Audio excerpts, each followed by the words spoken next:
Hello. It's Conservative Party Conference Week, and leadership hopeful Priti Patel has had the BBC in her sights. To rapturous applause, she praised GB News, describing it as a disruptor to take on the establishment, but labelled the BBC as free speech deniers.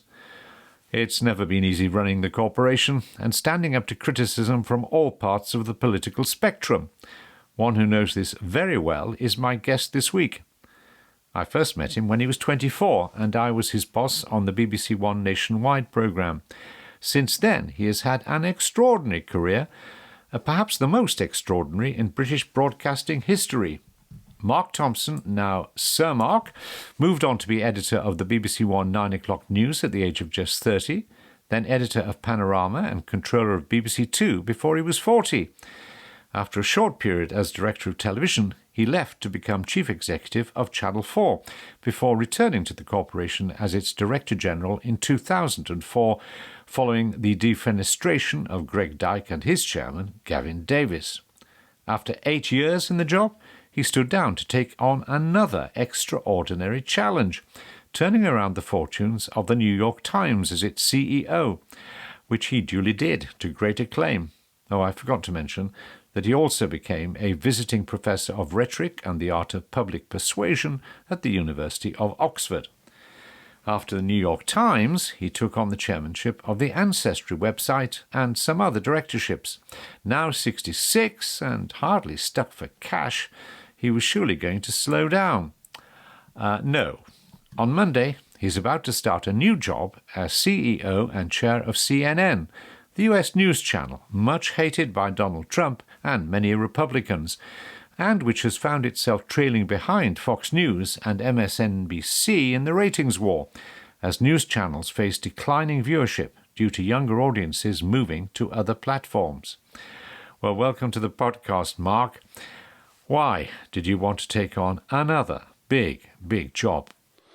Well, I think all I want to say, Roger, is that the particular nut I was put on earth to try and crack, which is how do you take some timeless values around journalism and more broadly around, publicly valuable, interesting content to be, shared amongst millions and millions of people. How do you take those timeless ambitions and values and somehow make sense of them in the world we live in now with its very different patterns of behavior, media consumption and technology?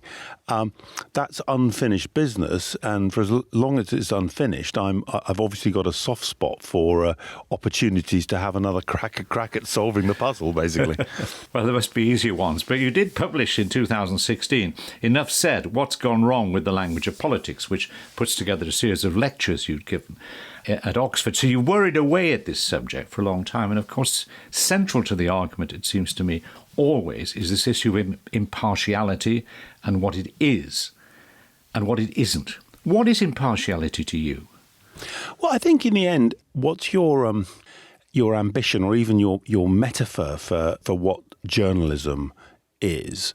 And I guess mine is that we're trying to do a rough kind of science. I mean, we're not going to ever be able to do it to the precision that scientists do. We won't have as much evidence. We will have to make judgments as we go and sometimes publish because news in particular and kind of real-time political debate happens when it happens, not when the dust has settled and the historians have looked at it all. So we have to do it on the fly, and it's imperfect. But we're trying, like scientists, to be objective, to weigh evidence objectively on the basis that putting the facts and putting a fair balance of opinions in front of the public gives them a chance to figure out what's going on and to make up their own minds about what's going on. I think that biased journalism, or journalism which comes with an ideological flavour to it, always ends up being a version of telling people what to think, not just giving them the facts, but also, in a sense, giving them clues or just saying straight out loud who they should vote for or who they should blame or praise. I'm not saying that shouldn't be allowed. We live in countries with freedom of the press, and if people want to do that, they can. I've only ever been interested in the first kind, that kind of quasi-scientific approach, even though we're not scientists and objectivity is probably ultimately impossible. So it's always an imperfect activity. It's never perfect. But it's also, you're doing it now at a most difficult time. Now, in the past, when you and I worked together, there'd be an argument about what the facts were, but broadly you had a hope that you could establish them. And then the political parties and others would, provide the solutions, the interpretation, whatever. But about the basic facts, you could get an agreement, largely. Nazi agreement seems to me particularly difficult to achieve now. Look, there's obviously some truth in what you say. We're living in the United States through some quite interesting political times at the moment. And what can feel like in the UK like a mild cold over here has turned into tuberculosis on that front. Yes, I mean, you're dealing with the states in the States, let's be, with the concept, which is ludicrous in my view, of alternative truths. Well, but don't you think that there's a trap there for the warriors of truth? You've always been one and so am I, which is to think that politics has always been basically based on facts, that you've got Enlightenment thinkers wearing togas or something, carefully weighing all the evidence before they go into the polling booths. That the reality about democratic politics, indeed all politics, has been that character, passion, prejudice has always played a gigantic part, and as has gut instinct.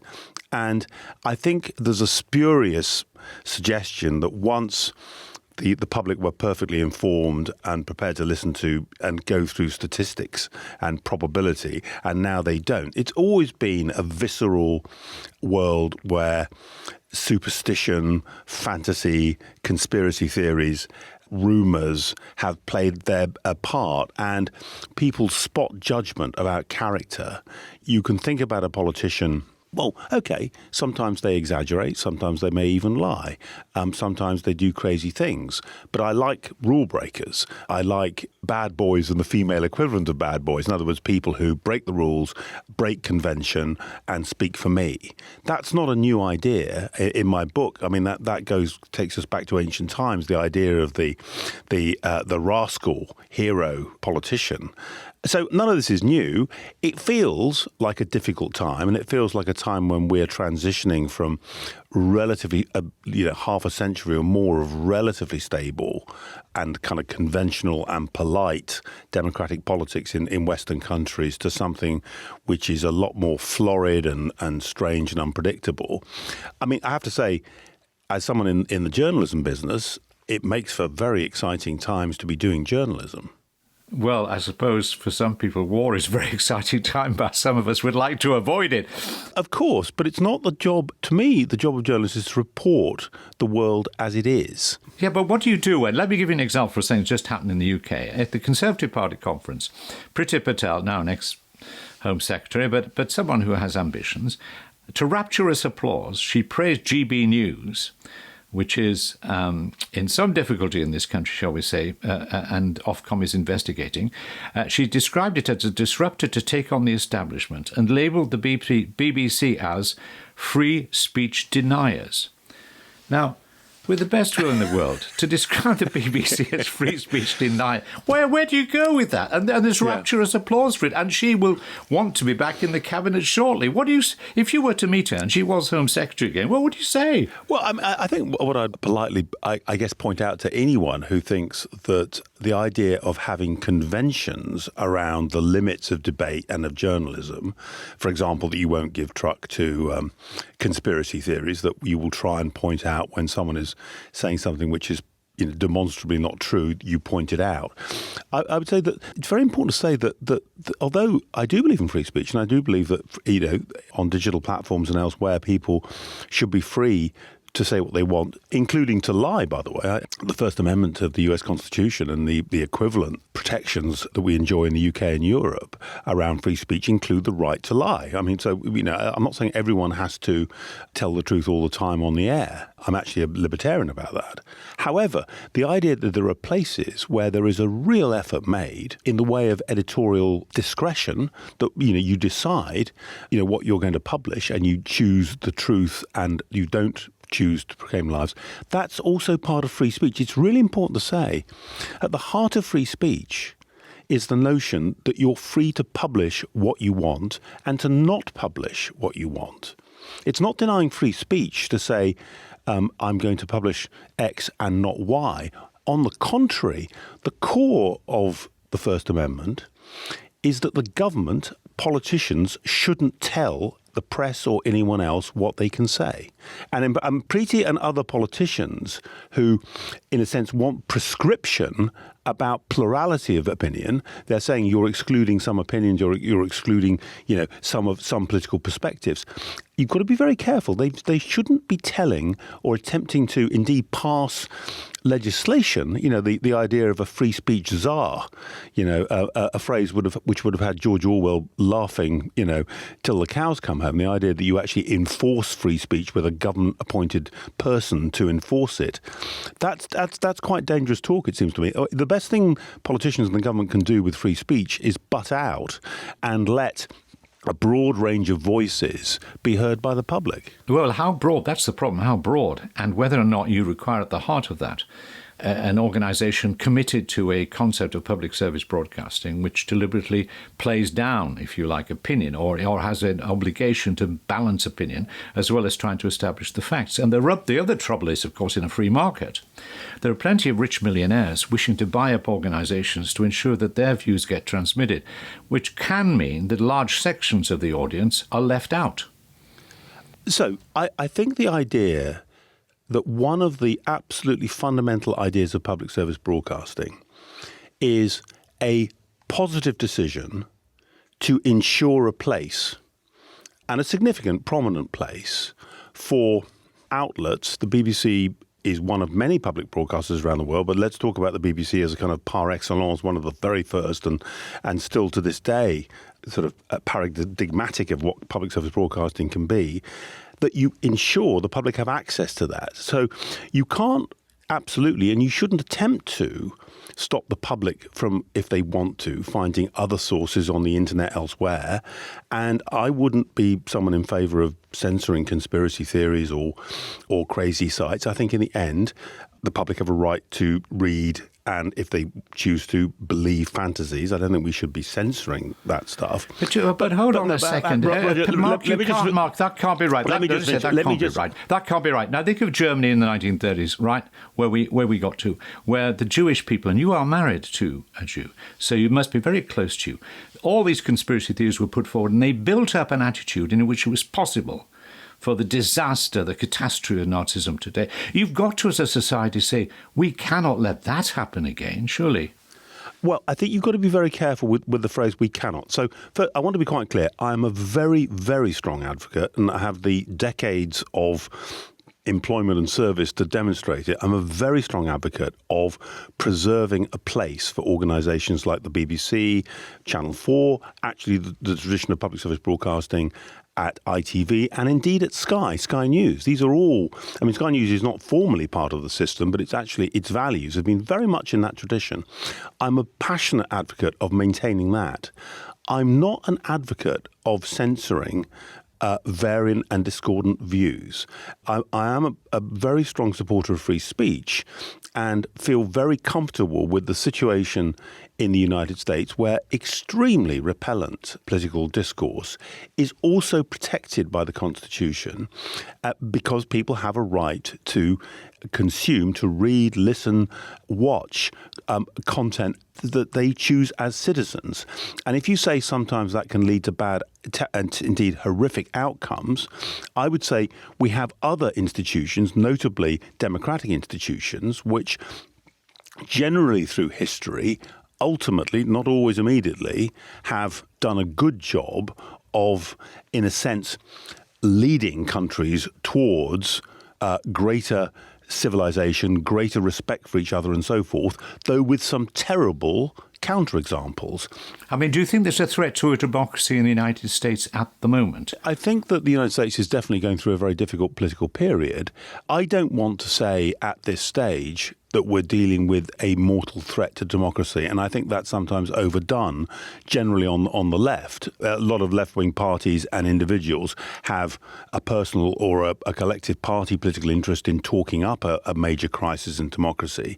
This does not look like, although it's a country like the UK, with immense social and economic and other cultural problems, the United States is they're going through a little local difficulty in the House of Representatives as of last night, but it's a country which continues to have a functioning, indeed at many levels, vibrant democracy. And interesting enough, I think there's a lot of lessons to teach the United Kingdom about democracy at city and state level. There's genuine devolution of power to local communities in this country. And actually, interesting enough, in a way which many British people don't, I think, know, you have often very functioning, very effective bipartisan politics at city and state level. Well, just one more thing on impartiality, and I'm afraid this is a little argument that you and I have had in the past. When I first met you, 1981, you were 24, I think. People are already saying you're going to be Director General of the BBC. But put that aside, you wrote subsequently in 2010, or did in an interview with the New Statesman, to say that at that period, when you were working for me, in much of BBC Current Affairs, there was a massive bias to the left. And he said that staff were quite mystified by the rise of Margaret Thatcher. The organisation did struggle then with impartiality. Now, I think, from my position, I think you confuse something there, which is that young people who you were working with tend to be more liberal. They're socially liberal. Maybe they're a bit conventional, or maybe they're economically illiterate. I was at the time. But you discounted all those presenters and editors who were struggling to impose the most impartial way possible. Do you really think it was a left-wing bias in the BBC when you were there in 1982? Yeah, a little bit of nuance was lost there somewhere on the cutting room floor with that quote. I mean, what I said was, I thought the majority of the people I met then, my contemporaries I meant, principally, I guess, but I mean, also the old people like you must have at this point been in your early 30s or something. So even these kind of grown up, the adults in the room, as it were, the majority of them, I thought, in their private lives probably were liberals and voted to the left. I also said in that interview, I thought there was an absolutely enormous effort made by them to not bring that to work. And when they were actually doing journalism, to do it impartially. And there was an enormous commitment. The point I tried to make in that interview, I don't think it actually came out in the wash, was that the issue with that is you can have a collective worldview in the room, which even if you're sincerely trying to be impartial, can still kind of miss things and turn out to be slightly limited, and to bring with it, it's not so much prejudices, but just simply blind spots. And well, it is groupthink. No, I agree with that. There's groupthink, and that danger. You spent all these years thinking we were disagreeing, and it turns out we're in perfect agreement. So look, I thought it was one thing that was really impressive about the BBC in those days, I thought, was that you could see in uni meetings elsewhere, it turned out that Lime Grove, the head of current affairs, had 15 different flavours of kind of hard left politics in little different groupings and all the rest of it. Honestly, I thought most people were genuinely trying very sincerely to be objective. But I think Margaret Thatcher, who I think in retrospect we can understand in a sense, where she and the free market wave of Tories, where they were coming from. And indeed, some of us would say, actually, there was something intellectually quite interesting. And in terms of the development of the UK, ultimately an interesting and in some ways constructive part of the story. I mean, she remains an incredibly controversial figure. But in a sense, the worldview sometimes made the intellectually interesting and clearly kind of in zeitgeist terms significant, things that were happening, and the ideas and the experimentation which was happening with the economy and all the rest of it. It was not taken as seriously, in my view, as it should have been, not because of overt bias. I think you're wrong there, not taken seriously. I just think the problem there was largely that we had a lot of arts, including myself, arts-educated I think that's it. people who just didn't know enough about finance and economics, and we didn't have enough expertise. I remember waking up as editor of Panorama because I'd had a conversation with Bernard Ingham, who was at Mrs. Thatcher's press officer, and he was slating me for a programme we'd done in which he said, you said we're cutting public expenditure. We're not. We're cutting the rate of increase of public expenditure. And I went back and I realised he's right. And I looked around my team and I looked at myself and I thought, we're not hold on, we better do some fresh recruiting here. No, I think one of your strengths as an editor was actually humility, which was not necessarily in particularly large supply in the BBC at that moment, and that business of, I don't understand this, maybe the audience doesn't understand it. Let's actually, you were one of the first editors, I think, in BBC television to be wanting explanation. You came back after lunch one Friday and said, let's do the entire programme about the failure of the Russian grain harvest. And it's fair to say that the researchers on Nationwide were starting at 2:00 in the afternoon from a fairly low basis of knowledge about that. Well, let's go back to that period there, Mark. I want to talk a bit personally, because I could say a number of things about you. Rarely see you without a smile. Haven't ever seen you lose your temper, etc. But when I first met you, I had great difficulty in placing you. I mean, your background is you come from a pretty, not particularly well-off background. Your mother was Irish. Yeah. You got a scholarship, I think, to a Roman Catholic public school, went to Oxford. But when you came into the BBC, and I first saw you at 24, you seemed very independent of everything.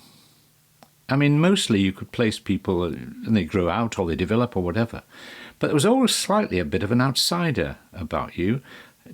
Did you feel an outsider? Yes, I think that's right. I think that's a perceptive observation about me. I think I did. I do. I tell this story quite often, but I grew up in Hertfordshire, just outside London, Welwyn Garden City, with, by the age of 7 or 8, an Irish accent because of the immense influence of my mother. And I was sent to Miss Baines, an elocution teacher, to lose my Irish accent because my poor Irish mother thought that sounding Irish would hold me back. In the 1960s, Irish people were treated to discrimination and contempt. Well, Irish Catholic during the Troubles was not the best passport. And the Troubles from the late 60s, early 70s, I remember kind of hatred, actually, towards my mother when she spoke in a shop or something. I think there's definitely a kind of a sort of Irish side to me, which is quite quizzical and amused by the British and their British ways, even though the other half of me is actually British. So there's a kind of some kind of split personality thing going on. Yeah, but you married an American Jew, and you live in America, but you live in the UK. I mean, you are floating somewhere over the Atlantic, aren't you? I'm a rootless cosmopolitan. I used to be a member of the British establishment, Roger, but I've now upgraded, and I'm a rootless cosmopolitan. That's right. Well, what you still are, though, I am told, is a Catholic, because I was talking to one of your friends who said to me that he was involved with a particularly big crisis at the BBC, and in the middle of negotiations you said, sorry, I've got to go to Mass. Is that true? It's possible. I'm not suggesting that the Holy Spirit immediately intervened or anything like that, but I go to Mass every Sunday whenever I can, yeah. I mean, and, you can argue whether that's habit or whatever. I mean, people sometimes describe me as a devout Catholic. I think practicing Catholic is a more accurate expression. And do you want your children to be religious? I mean, they obviously have a choice given...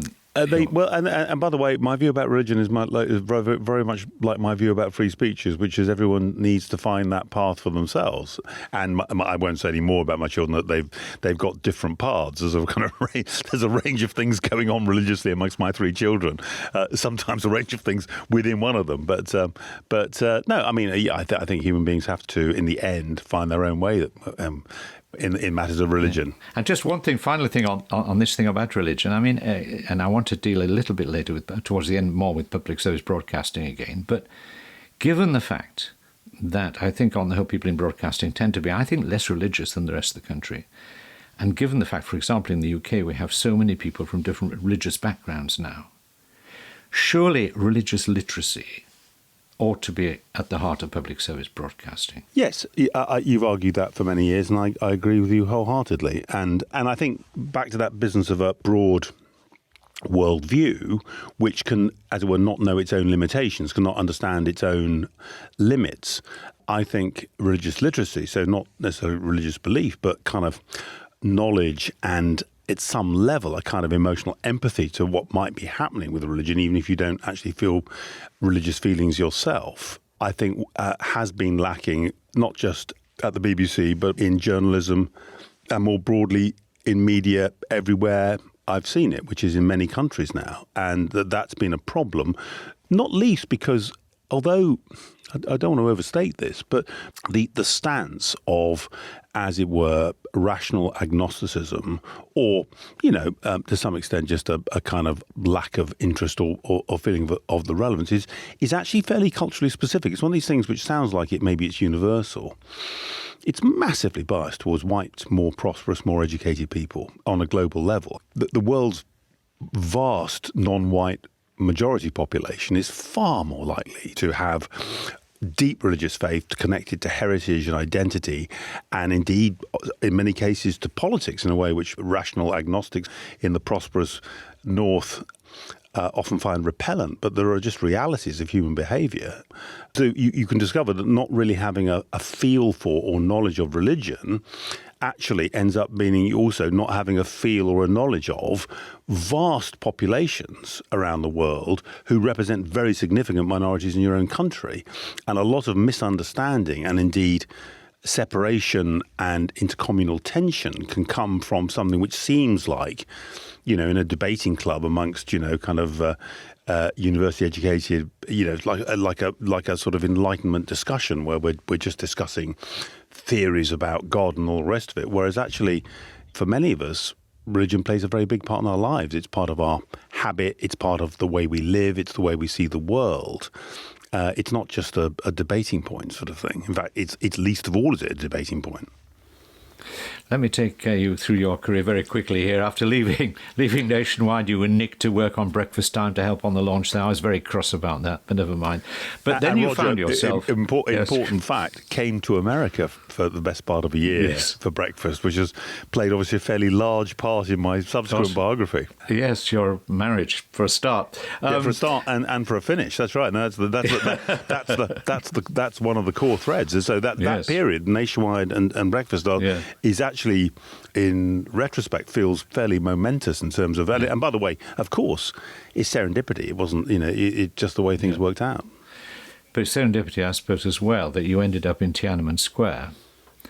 And, being you, being me, whatever, when you're in the middle of that, your primary concern, rather stupidly in some ways, is what is the story? How do we get it out? How do we transmit it? Whatever. But the moment you got it out and you looked around you in Tiananmen Square, what did you think? Well,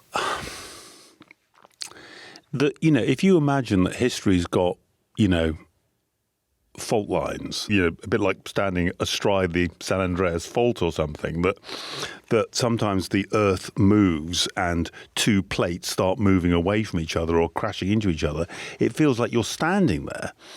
Where does history happen? The stuff you read about in books.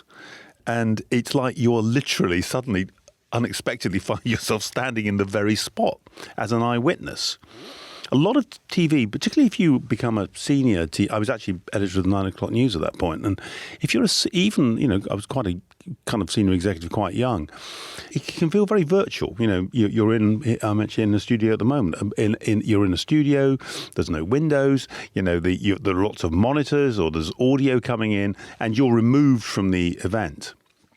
I wasn't. You could smell a million people. You could smell the heat, sweat, the rest of it. You've like being at Glastonbury or a kind of big rock concert in some ways, this kind of complete human throbbing sort of presence. And the other thing, I think, which is, again, back to humility, we had no idea what was going on and we had no idea what was going to happen, essentially. I mean, literally. And by the way, all of the experts, this very interesting thing about the modern world, it's almost like the experts knew least of all, because all of the pattern recognition, most experts, the political commentators, they're working on pattern recognition. They've seen this before. Russia won't invade the Ukraine because it's not a rational thing to do, and therefore every leader's rational. Yeah. And it's almost like you have to go back to the absolute bare essentials of reporting the news, which is literally watch, listen, wait, and try not to form your judgment too quickly. So it's like elemental journalism, fault line of history, and, well, you know what this is like, Roger. It's like there's a kind of hyper-reality. It's like you are more alive as a journalist than you will ever have been, and perhaps ever will be again. So it's an extraordinarily engrossing a remarkable experience. Yeah, amazing. Privilege, actually. Amazing privilege in many ways. But did you feel that totally irrational thing, or really a sense of guilt, that in the end, in circumstances like that, you should be stepping down on the other side, and of course you know you shouldn't, because your job is to report? Many people do. I don't. I mean, I have got a detachment. Roughly the time I joined Nationwide, I decided not to vote. And with one or two exceptions, I haven't voted. And I've not been politically involved, engaged at all in my adult lifetime. I mean, I've voted a few times when my children were able to vote for the first time. I wasn't trying to discourage them from voting. It's something very particular to do with my vocation, that I didn't want to become politically involved or emotionally connected to one side or the other. And I can discuss political ideas, and sometimes I have, kind of, as it were, recommendations on what I think should happen. But generally, I've found it fairly easy.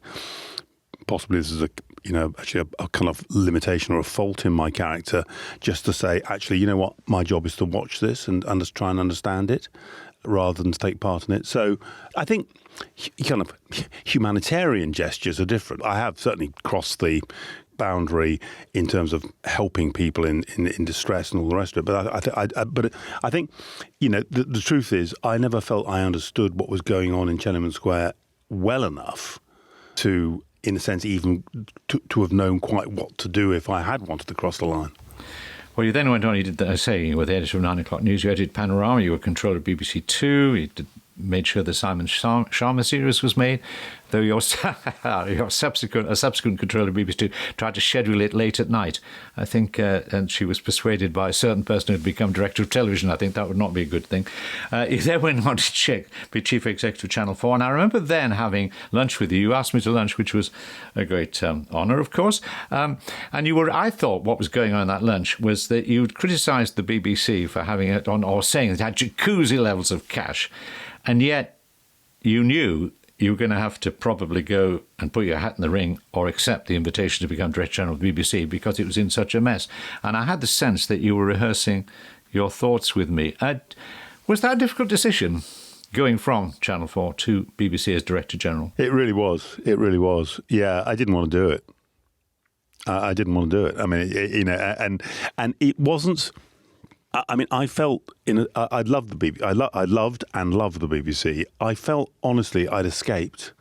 I'd worked for it for 22 years. I'd come to Channel 4. I loved Channel 4. I loved the people. I loved its size, relatively small organisation, not by normal standards, but compared to the BBC, a small, simple organisation, and different in flavour, and like the first step into the, it's like an old lag, getting out after a long prison sentence, the first step towards a normal life of, going clean and, sort of getting a proper job, and rather than being inside, Wormwood Scrubs. And, a kind of hand comes out and pulls you back. And I'd seen at pretty close quarters what it's like at the top of the BBC, so I had very few illusions about... no illusions. I should explain to people who are listening to this who don't remember, there'd just been a couple of resignations of the chairman of the BBC, the former Director General of the BBC, and it was a pretty big crisis. So actually, in the end, I got the impression at lunch was... like that, you didn't really want to do it. You knew you had to do it. You were just rehearsing the art. Was there a way out? No, there wasn't a way out. You had to go. And congratulations on surviving 8 years as Director General without being fired or having to resign. Although at the end of the time, Chris Patton, who was the chairman, clearly thought he could run the BBC himself. I remember going to his appointment hearing at the House of the Parliament and listening and thinking, oh dear, he doesn't understand what the difference between chairman and director general. No, I want to say, though, that I would say that there's often been a discussion about how the director general role at the BBC is a difficult job or an impossible job or whatever.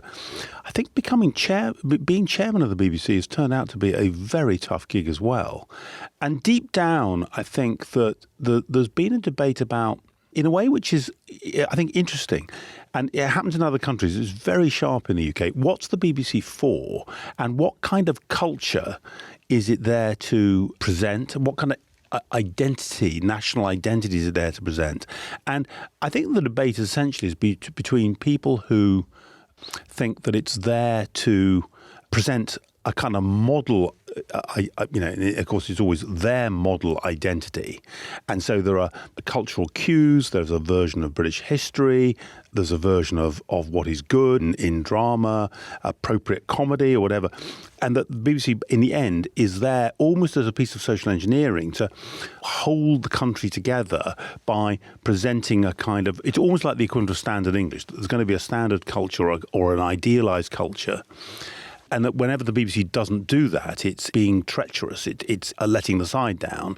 It's becoming politically correct. And often the signal about this in the current era is like, you've done some bit of PC gone mad sort of thing. Woke. It's all woke. Actually, my view is that the BBC is in the tradition, which frankly goes back to Chaucer and Shakespeare and Dickens, where the culture you're trying to capture it's a polyphony or a cacophony of different cultures and voices. And it absolutely contains, choral evensong and gardener's question time and, back in the day, the Great British Bake Off. That's all there. But all this other stuff is there, all these other voices and these other experiences and traditions. And I think the idea of, sometimes call it as Dryden did about Chaucer, here is God's plenty. It's everything. And it's everything thrown on the air. But you see, the thing is, that's the ideal. But since you left, due to the cuts in the licence fee or the freezing and inflation, the present Director General has 30%, well, actually I think it's worse. I think it's about 35% less it's in tough. real terms. So instead of being able to satisfy most people, he's now having to make very difficult choices. And I think that what I think's missing, and I'm a great fan of this Director General, by the way, and what he's trying to do, and trying to arrange for a future without licence fee and so on. But what is not happening is a public debate about what public service broadcasting is now, how it should be paid for, and so on. Do you agree that there needs to be a debate about what public service broadcasting or media is now? Well, I think the thing I've talked about just now, like what's the BBC's mission in terms of national identity and culture, that debate would take place no matter how much funding the BBC had. I agree that, a compressed licence fee and the need for cuts makes it so much harder to do justice to the mission.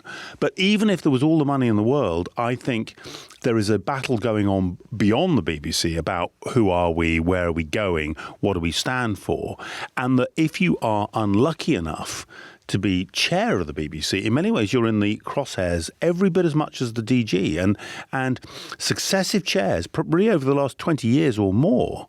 I mean, arguably Christopher Bland is the last chair who had a kind of a pretty clean run as chair, and he stepped down I think in 99 or 2000, so 23 years ago. It's been very tough for chairs to front it. So when people criticise Chris Patten, I'd say again, I'd like to see how you do that job, sort of thing. But just being more specific about public service broadcasting, universality would have to be there, was a bit part of it. What about local, and you would, I'm sure, argue for a sort of independent, as independent as possible news service, you probably argue for the World Service, etc. What about local journalism? Because you've got market failure there. Of course, you know about the United States backwards. I think local journalism is incredibly important. And, if we take your home county, Cumbria, Radio Cumbria, I mean, just the geography of Cumbria and the difficulty of local newspapers means it's really important, and by the way, during COVID or during, more extreme weather, simply the emergency service aspect of local radio, despite the internet, despite, what we were told was going to be an amazing plenitude of different news sources and all the rest of it, it's really important, but local radio isn't really important. And I think there will be a debate. Mercifully, I'm no longer paid to take part in the debate, but I'm a voice very much still in favour of a strong, full-service, broad BBC.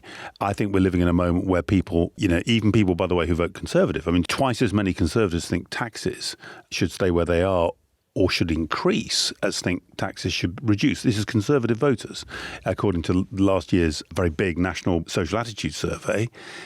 They want great public services. They want actually public services to really deliver because these are difficult times. Oddly, the BBC is one public service which is probably easier to bring to 100% performance or great performance with a fee which, despite all the noise in the press, actually most people would, maybe grudgingly, but accept is pretty good value for money. So it's not even a particularly unpopular tax. So I would say, in the end, common sense would say, in the mid-2020s, the need for the BBC, because of market failure, is actually growing and is greater than it used to be. It's not diminishing. Secondly, it's a great way of genuinely celebrating the cultures of the different cultures within British identity, geographical, ethnic, religious, all of it. And it's a great way of getting the country to listen to and talk to itself.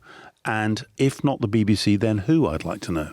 And finally, Mark, I want to ask you about a couple of scandals that you were on the edge of, shall we say. Jimmy Savile, but more particularly the Russell Brand scandal, which happened initially when you were DG and when he didn't fire, but should we put it this way, the controller of Radio 2 and one of the senior people stood down, doubtless encouraged by you in the circumstances. You were very tough on that. And Russell Brand, I mean, to be quite clear, Russell Brand, I mean, Russell Brand came into my radar. It was a half term. I was abroad in Sicily, I think. It was a half term period, and so I guess late on a Sunday, I think then perhaps even reached him on the Monday after there was a piece in the Sunday newspaper which kicked it off. So I mean, I really focused on that programme, the Russell Brand Show, on a Monday, and I think we'd by Thursday published a report about it, and we'd seen some departures from the BBC, and Russell Brand himself had taken the opportunity to resign from his own programme on the Wednesday. Had he not resigned, absolutely certainly would have left anyway. So within a few days. But what I'm interested in, I'm sure most people think you acted decisively, but I wonder when you think, looking back now, why did he get such prominence? And why did he got wider prominence, and The Guardian had him writing as a column for them, etc., etc. He met Ed Miliband, the senior Labour figure at one stage, and he was, why? I mean, you look at it now and you think, why did it happen?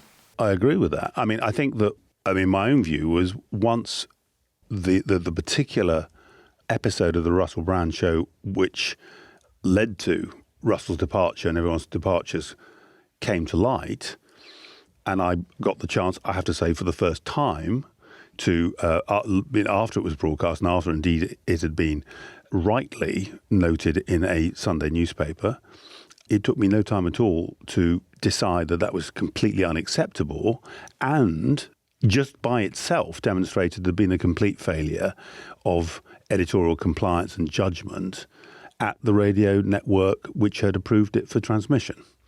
And so I want to say it was not a difficult decision.